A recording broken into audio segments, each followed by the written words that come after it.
প্রাক্তন রাষ্ট্রপতি আব্দুল কালামের প্রয়াণ দিবস পালন করবে সংখ্যালঘু মোর্চা।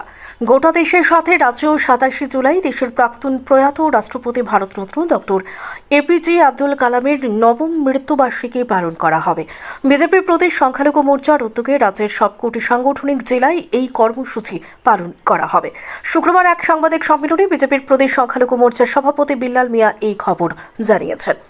27 জুলাই শনিবার দেশের প্রাক্তন প্রয়াত রাষ্ট্রপতি ভারতরত্ন ডক্টর এপিজে আব্দুল কালামের নবম প্রয়াণ দিবস। অন্যান্য বছরের মতো এবারও শ্রদ্ধার সাথে দিনটি পালনের উদ্যোগ গ্রহণ করেছে বিজেপি অল ইন্ডিয়া মাইনরিটি মোর্চা কমিটি। গোটা দেশে শনিবার দিনটি পালিত হবে। রাজ্যেও দিনটি পালনের উদ্যোগ গ্রহণ করেছে বিজেপি প্রদেশ সংখ্যালঘু মোর্চা। এই উপলক্ষে শনিবার রাজ্যের সবকটি সাংগঠনিক জেলায় ডক্টর এপিজে আব্দুল কালামের প্রতিকৃতিতে পুষ্পার্ঘ্য অর্পণ করে শ্রদ্ধা জানানো হবে। তাঁর মহান কর্মজীবনের বিভিন্ন দিক নিয়ে আলোচনা করা হবে। একই সাথে বৃক্ষরোপণ কর্মসূচি পালনের উদ্যোগ গ্রহণ করা হয়েছে। শুক্রবার বিজেপি রাজ্য দপ্তরে আহত এক সাংবাদিক সম্মেলনে বিজেপি প্রদেশ সংখ্যালঘু মোর্চার সভাপতি বিল্লাল মিয়া এই সংবাদ জানিয়েছেন। সাংবাদিক সম্মেলনে বিজেপি সংখ্যালঘু মোর্চার রাজ্য সভাপতি আরও জানান, দেশের প্রয়াত এবং প্রাক্তন রাষ্ট্রপতি ডক্টর এপিজে আব্দুল কালামের প্রয়াণ দিবস উদযাপন উপলক্ষে আগামী 12 আগস্ট জাতীয় যুব দিবসের দিন দেশের বিভিন্ন প্রদেশের যুবকদের বিশেষ অবদানের স্বীকৃতি স্বরূপ আব্দুল কালাম অ্যাওয়ার্ড প্রদানের উদ্যোগ গ্রহণ করেছে বিজেপি সর্বভারতীয় সংখ্যালঘু মোর্চা। কারা এই অ্যাওয়ার্ড পাবেন তা বাছাই করা হবে আগামী 6 আগস্ট। এখানে আমার সাথে যিনি আছেন vice president state committee Milon Nurjahan, vice president district president Fazlur Rahman সরোরা, আর আমি বিল্লাল মিয়া স্টেট প্রেসিডেন্ট। আজকে সারা ভারতবর্ষব্যাপী ভারতীয় জনতা পার্টি সংখ্যালঘু মোর্চা এই সময়ে 11:30টার সময় সারা ভারতবর্ষব্যাপী প্রেস কনফারেন্স চলছে।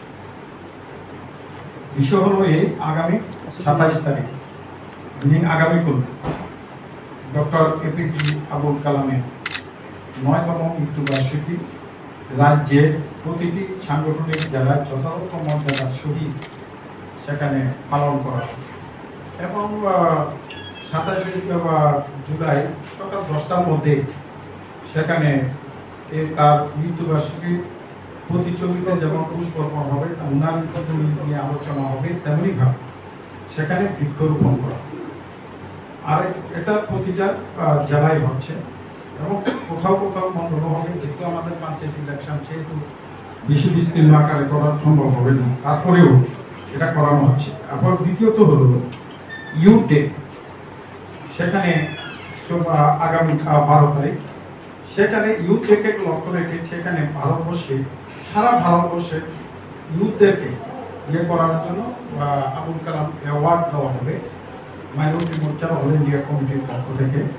আগামী 6 তারিখের মধ্যে নমিনেশন করানো হবে, সেটা সারা ভারত আমাদের এই রাজ্য থেকেও সেখানে নমিনেট করানো হবে। এই কারণে আমাদের ডক্টর আব্দুল কালাম আজাদের উপর আমরা সেখানে গুরুত্ব আরোপ করছি সারা ভারতবর্ষে। উনার জন্ম যেটা উনার যে বাস্তবিক যেটা নাম ছিল এটা সবাই জানে, আবুল পাখির জানাল আব্দুল কালাম। উনার জন্ম হয়েছিল 15 অক্টোবর 1931 রামেশ্বরম রামনাথন স্বামী জেলায়, মাদ্রাস প্রেসিডেন্সি, ব্রিটিশ টাইমে। ভারতের ভারতের তামিলনাড়ু রাজ্যে বর্তমানে অবস্থিত রয়েছে। উনার যে মৃত্যু হয়েছে সেটা 27 জুলাই 2015, বয়স তখন 83 ছিল। উনার যে জাতীয়তাবাদ এবং বিশেষ করে উনি ভারতবর্ষের রাষ্ট্রপতি ছিলেন 15 জুলাই 2002 থেকে 2007 পর্যন্ত। তখন ভারতবর্ষের প্রধানমন্ত্রী অটল বিহারী বাজপেয়ী উনাকে সেদিন নমিনি করে সেখানে ভারতবর্ষে একজন যিনি ভারতরত্ন উপাধি পেয়েছিলেন, পদ্মভূষণ পেয়েছিলেন, উনাকে সেখানে রাষ্ট্রপতি প্রদান উঠিয়েছিলেন।